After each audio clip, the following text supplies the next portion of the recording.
Hello everyone. I welcome you back to the video lecture series of object-oriented programming using C++. Today we'll be going to discuss about the introduction to object-oriented programming, procedural programming, object-oriented programming, advantages and disadvantages of C++, the various uses of C++, and the basic difference between C and C++. This is the list of topics which are to be covered in today's lecture. So what is object-oriented programming? Object-oriented programming is the principle of design and development of programs using modular approach. Object-oriented programming approach provides advantages in creation and development of software for real-life application. The basic element of object-oriented programming is the data. The programs are built by combining data and functions that operate on the data. Some of the object-oriented programming languages are C++, Java, C#, Perl, Python, etc. The C++ programming language has a history going back to 1979, when Bajane Stroustrup was doing work for his PhD thesis.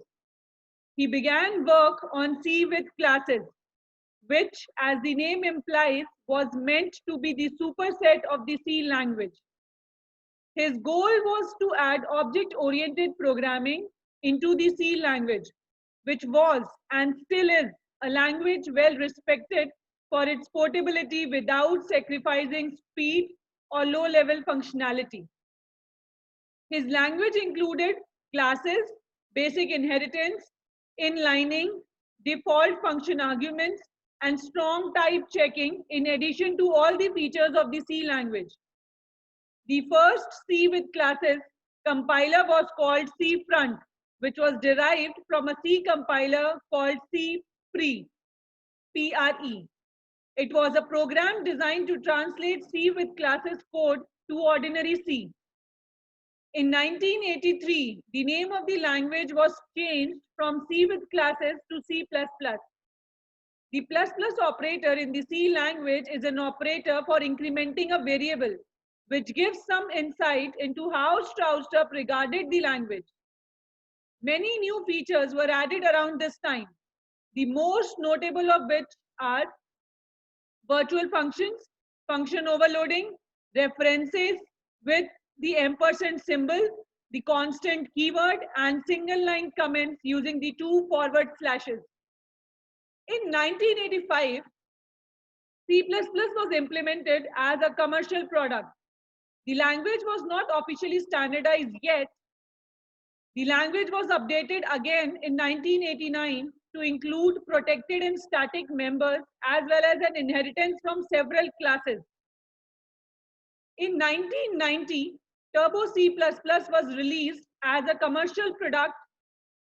Turbo C++ added a lot of additional libraries which have had a considerable impact on C++ development.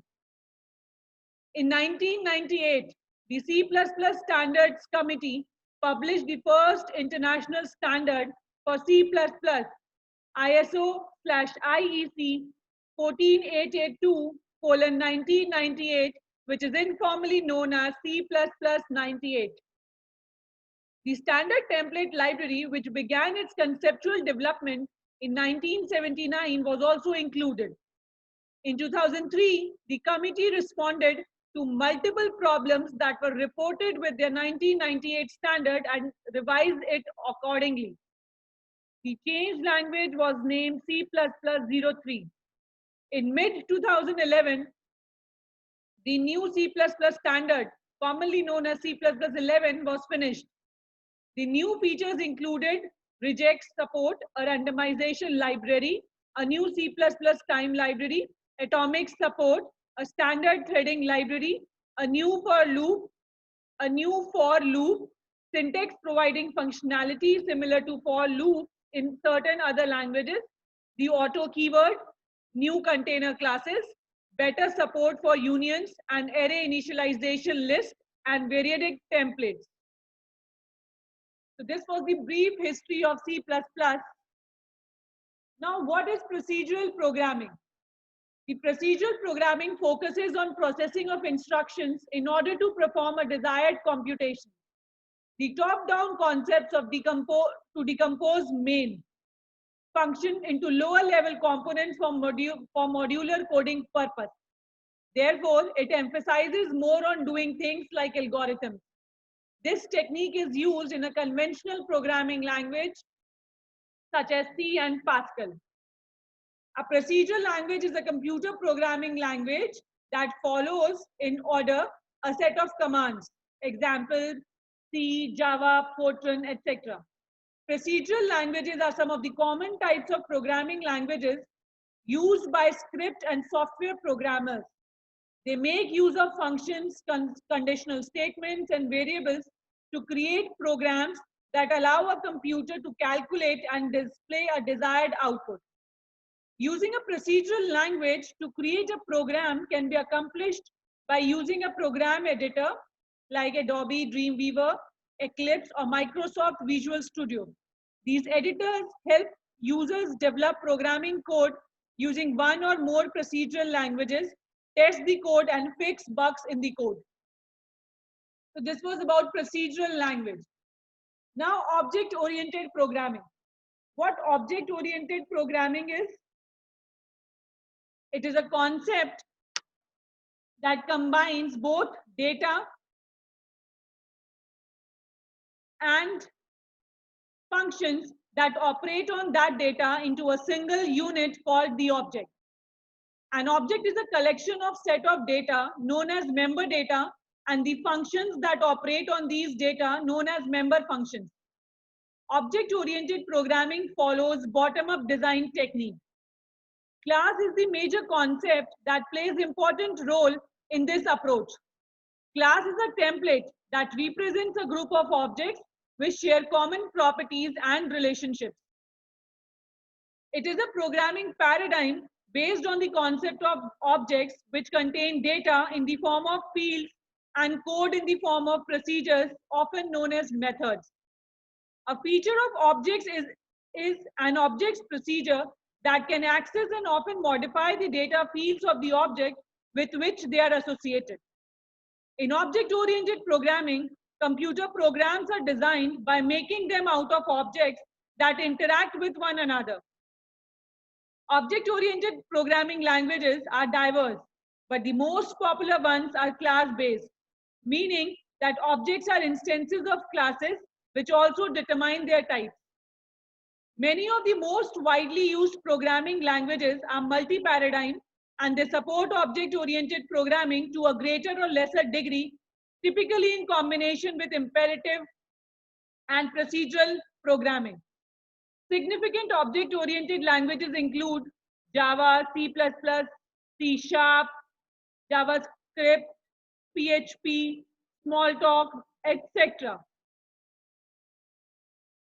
Object-oriented programming uses objects, but not all of the associated techniques and structures are supported directly in languages that claim to support object-oriented programming. The features listed below are common among languages considered to be strongly class and object-oriented with notable exceptions.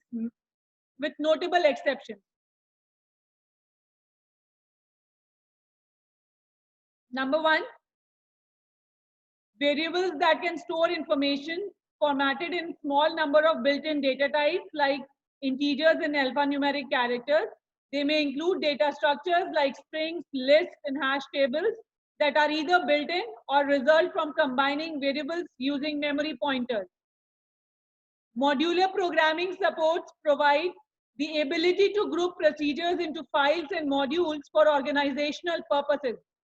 Modules are namespaced, so identifiers in one module will not conflict with a procedure or variable sharing the same name in another file or module.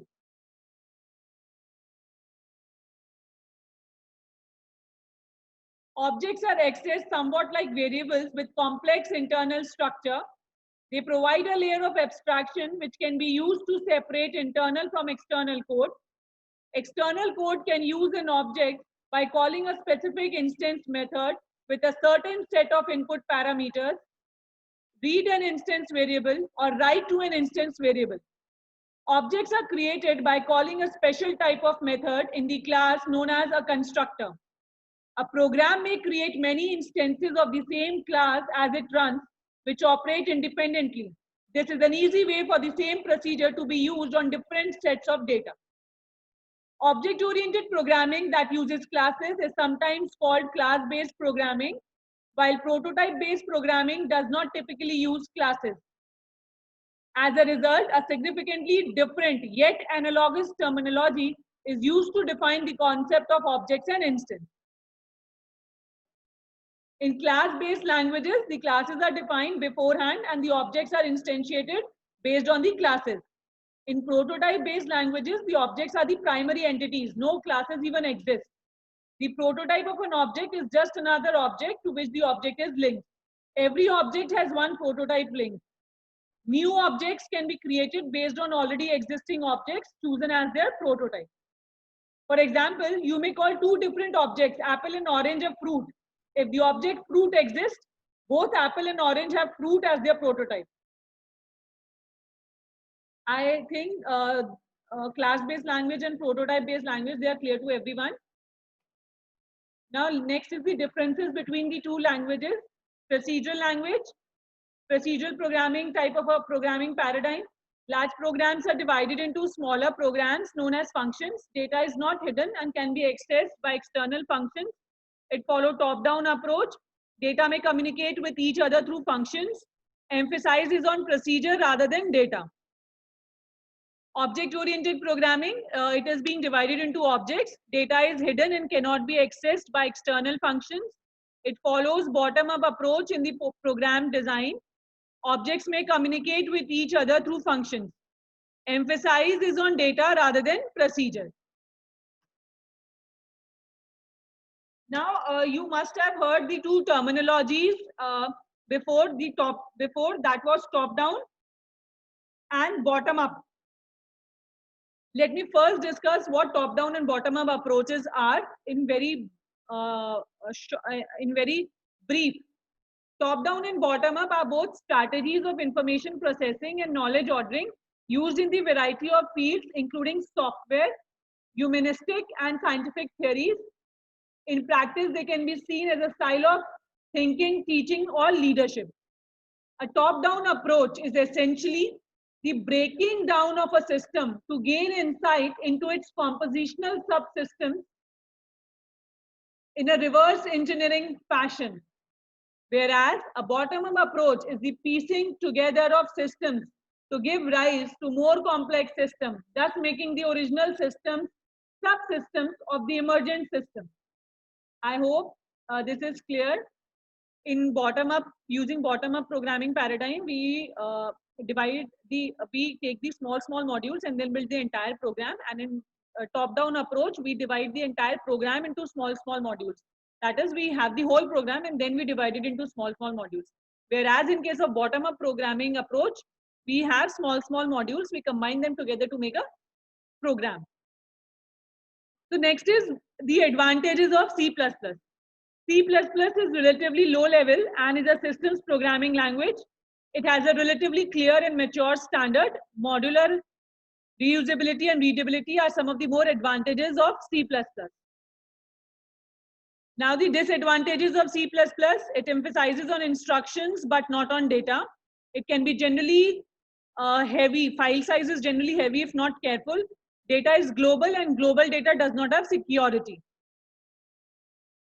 Now the uses of C++ language.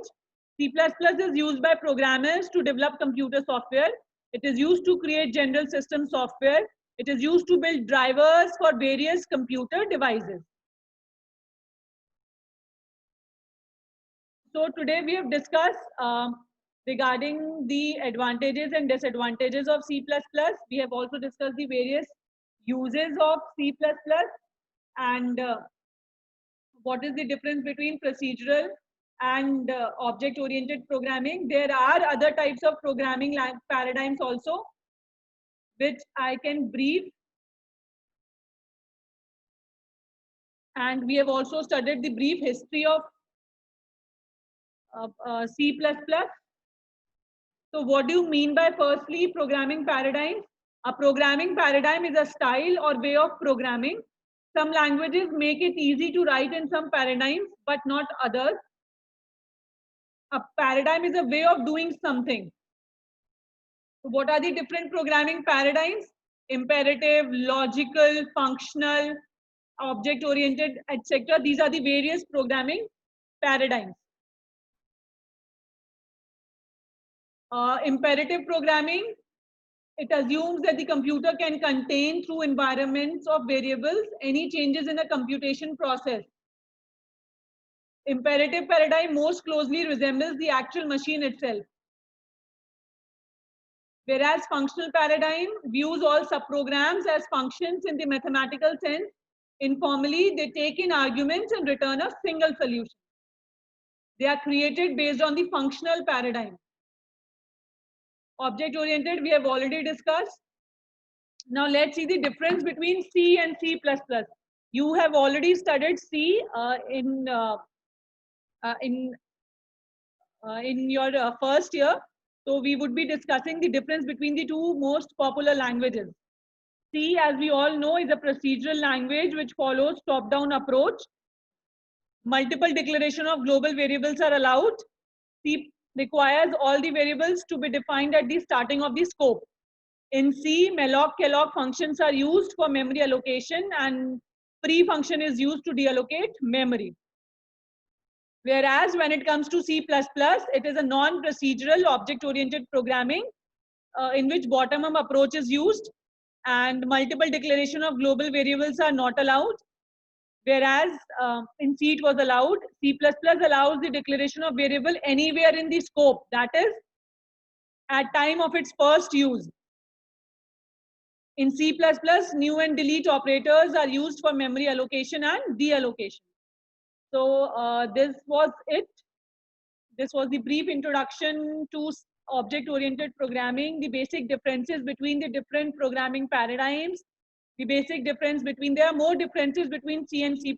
Here we have jotted down only few and the most important ones, but you can jot down more differences as we move on to learn C++ more. You will see the basic, you will see more differences between the two programming languages. So I hope this was clear to everyone. Thank you for listening to my lecture. Thank you so much.